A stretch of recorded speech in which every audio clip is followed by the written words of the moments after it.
Hey everybody, my name is Joe. I'm also Joe. Welcome to recap episode number I don't know. A lot. Recap episode a lot. I think we're on like 33. This week up we got Dragon's Lair, Shanghai II, Hit the Ice, Sim Earth, and Harley's Humongous Adventure. Let's get started. First up, the eponymous Dragon's Lair. It is not Dragon's Lair, the arcade game. Right. It is. They turned it into a platformer, which is fine.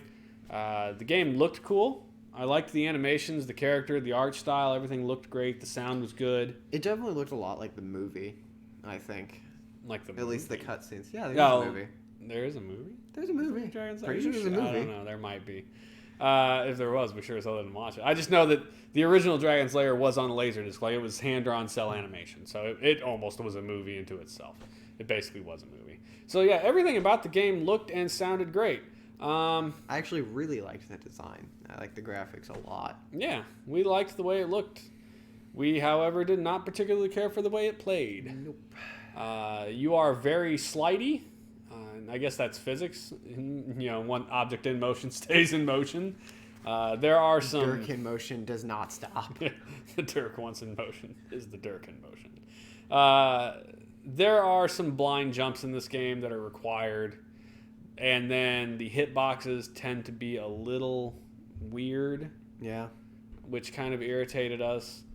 And then by far the thing that made me the angriest was one level where you have to find the true exit. Yeah, so that is something we should say. There are two exits to a lot of levels. There's multiple exits. Not all of them, but some of them do. Unless you look up a map, you probably aren't going to figure out which ones have multiple exits unless you get to the end. And that's only some levels, because some levels have the exits right next to each other. And some do not. I believe the end of the level that we're currently playing right now has two exits. There's one at the bottom, one at the top. Right. It's one. But they're visible. It's right above the other one. Yeah. So you just have to They're figure right out next to to get each there. other. So yeah, it's just a matter of getting to the other one. And that's not that bad. But the level I think you're going to talk about. Oh, yeah. 100%, you have to dude. get to the exit.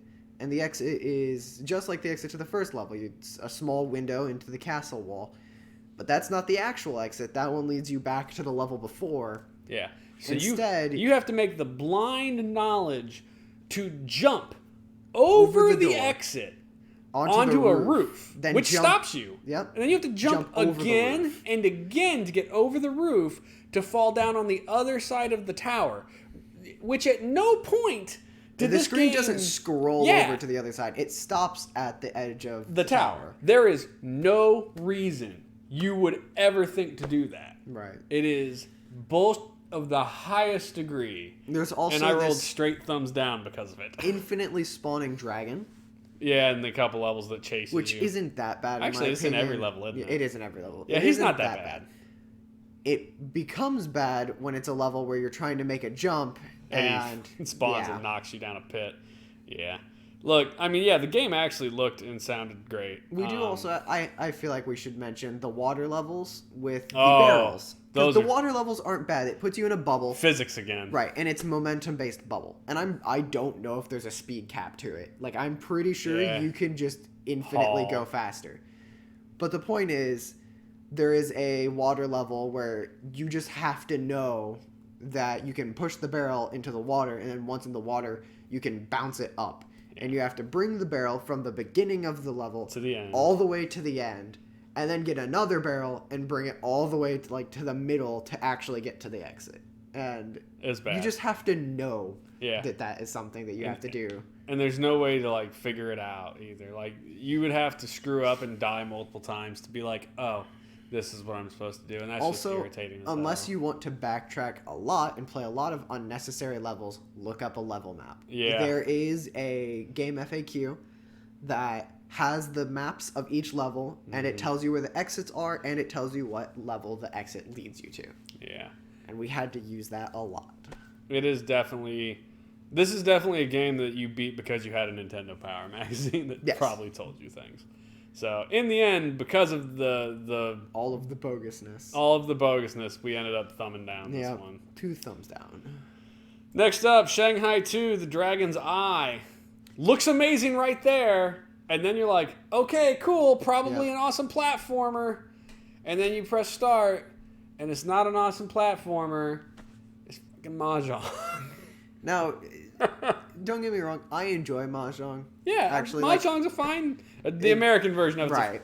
It's just a matching solitaire game. Yeah. Which not whatever. the actual game of Mahjong. But this does actually have the actual game of Mahjong. It does. We don't know how to play it, so we didn't. But the point where I think it falls down. Yeah. Is it's really hard to tell what things are. I don't even think that's where it falls down. I think it falls down the same place every other board game we've played on here falls down. It's a board game. Yeah. I'd rather play it in real life. The only thing this does that you wouldn't get out of real life is it sets the board up for you, which is a big deal. And then there's like 7 different tile choices and backgrounds and music. So it is nice in that respect. If I wanted to play, if you took all the board games we've played thus far that have been made into video games, this is probably the best one. I would agree. Because it's way, way better than Chessmaster. For sure. It's better than Clue. Yeah. So yeah, like if you're like, hey, pick a board game from the ones you've played thus far, this wins. Right. But in the end, yeah, I'd rather just play it at home. It is still just Mahjong. Yeah, it is Mahjong. Thumbs down. Yeah, thumbs down. Next up, Hit the Ice, arcade-style ice hockey game. What is... They didn't do that on our screen. No, that's an artifact of the capture card. But look, the best part of this game was the fact that you could fight. Yeah, I don't know if it was. It was actually kind of annoying because if you lost, it slowed your character down to literally a crawl. Which made sense, but this was... I think this is probably the closest we're going to get to like NBA Jam on a hockey game, though. I agree. It is straight 2-on-2 hockey.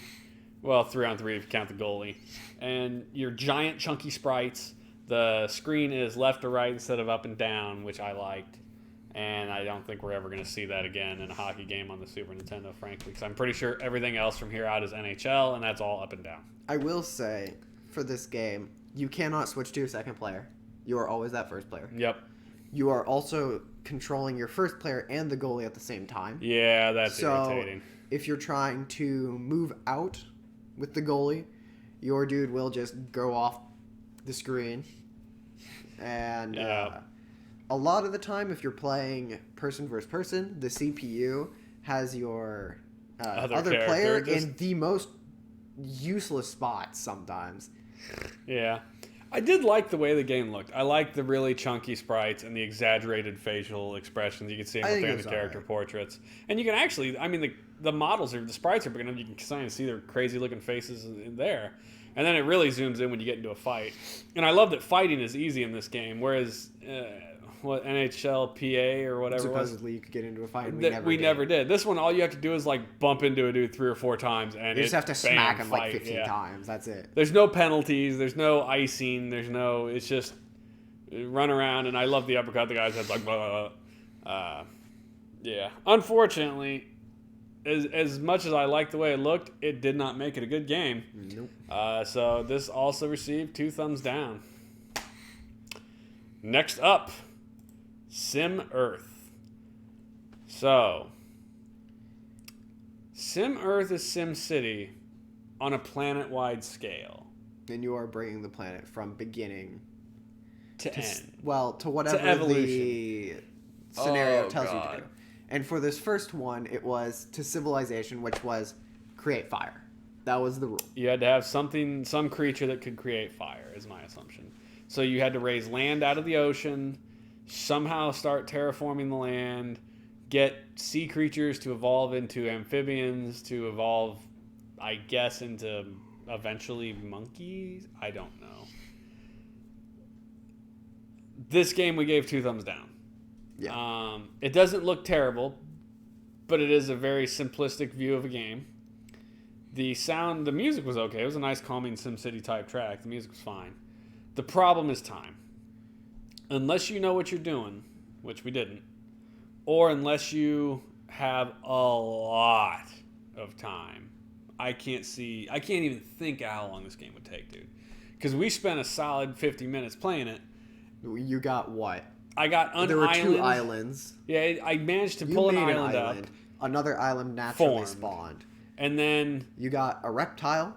Yeah, and then it an died. amphibian. and then the air were amphibians, and there were insects that you got. Oh yeah, I forgot I did get an insect or two. But yeah, it has tsunamis that will just destroy stuff. Yep, that's what killed my reptile. Yep.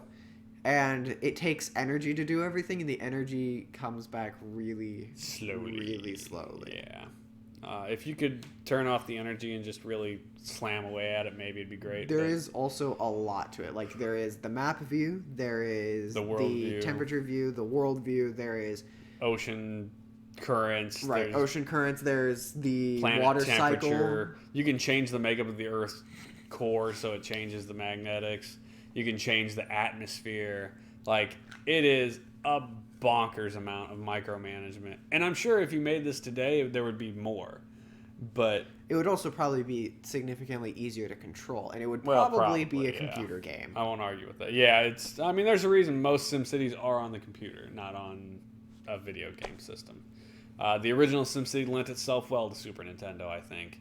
But that was probably the last one that lent itself well to Super Nintendo, or any video game system for that matter that wasn't a PC. You just need a mouse for these games. You really do. And extra keys. I was about to say, all of the keys would be great as well. Yeah. So we gave this a thumbs down. I added a caveat that if you're a big sim guy and you have a lot of time to learn this game, it might be good. But there's no way in hell that you or I are ever going to invest the time to find that out. We did an hour, and I don't think we were anywhere close to getting the goal. Yeah, just bonkers. So yeah, 2 thumbs down for Sim Earth. Damn child. Last up, Harley's Humongous Adventure, action platformer. You are a mad scientist who shrunk himself and now have to get all your parts back from the mean rat. I think this was a decent idea. Yeah, whatever. Yeah. I think there is not a lot of consistency among the items. No. At all. Yeah. And that kind of bothered me, but, not a huge deal. The enemies didn't make a lot of sense. They were mutated bugs. Very mutated bugs. The fire ants were like fire demons that spat fireballs. That's a housefly right there with a giant head that vomits on you. There's a fire ant. Or what it calls a fire ant. You had projectiles, which you could switch through it between. And I liked the projectiles. Yeah, and all the projectiles were pretty good. They were all useful in different situations. Like the marbles, you throw it and it bounces along the ground. Yeah. The dart or the nail, you throw it straight. I like the thumbtack that bobbles around. The thumbtack, you throw it and it kind of just bounces around. Yeah, you got a rubber band. The rubber band, which I think had a higher hitbox or a larger hitbox than the nail, but it there we got some bug spray. That's the bug spray. It's invincibility. Yeah. You do have a jetpack, so you can fly around. It's kind of hard to control. Plus, you have to find gas for it. In the end, this was another game with really slippery controls. Yeah. Like, also, I did not like the way that Harley looked when he jumped. His hands get massive. For no reason. He does not control well. The hitbox is a little off, by which I mean large. You get hit by things that you think you shouldn't get hit by. And that probably goes both ways, as far as like the enemies are probably hitting you long before you thought. And then it's also not hard to hit the enemies, though, so it's not like... Yeah, no, that's true. They have small hitboxes and you have a big one. Yeah, like everyone's just has a big. large hitbox. Yeah. The game actually doesn't look terrible. And the sound was okay. And the concept is interesting, if nothing else. It just wasn't fun. There was a lot of... the levels are excruciatingly long. Like, the first couple levels were okay. And then we got to, like, level 4 or 5, which level was 2 climbing was also really interesting, which you drive a tank. Yeah, that was and it controls terribly. The tank is garbage. But it was an interesting level, and it wasn't very long. But then the third level, it is forever. Like, did we get level 4 or did we get to level 5? I don't remember which one it was, but the last level we played was a bookshelf. And you legit were climbing that bookshelf for like 10 minutes. And we're just like, Jesus, when does it end? And it just didn't. And then when you finally got to the end, you jump off the bookshelf with a parachute. And on your way down, there's a bunch of flies going back and forth. And then there's some bumblebees, and they chase you, and you're in a parachute with a set movement speed. And you can't all you can do is move left and right. Yeah, you can't shoot. So you have to try and dodge these things that are flying at you. And it's just a giant pain, and that level sucked. And it just was not fun to play. I didn't enjoy it. And that's a bummer, because I wanted to. But, I mean, beyond just having an interesting concept, it wasn't good. Yeah. Thumbs down. Thumbs down. That's a sad recap for us. 5 games, all with thumbs down. I mean... Yeah, it's probably the worst. Well... No, because every other game done we that either a couple have... times. No, every other week I think we've only had maybe 1 thumbs up, and it wasn't a double thumbs up. But I think that's the worst we've had. I think we've done this at least once before where it was all thumbs down. I mean, we'd have to go back and look, but that's... I mean, anyway. It's bound to happen. It is. The SNES had a very long lifespan, and not all the games are going to be gems. No, they're not. You're going to get your fair amount of shovelware in here, just crap games that the company pumped out. But there's nothing you're going to do about that. So hopefully the next week will be better. I know we got a lot of platformers coming up, and then we got another Koei simulation game in the next set. So I know those haven't exactly been our favorites, but... You know, who knows? We'll run into one that's good eventually, I think. Maybe. I mean, yeah. Gemfire wasn't terrible. But that's it, everyone. Thanks for joining us for our recap of the last 5 games. All thumbs down, unfortunately. So, yeah. Take that for what you want to take it for. Thanks a lot. Have a good night. See you guys.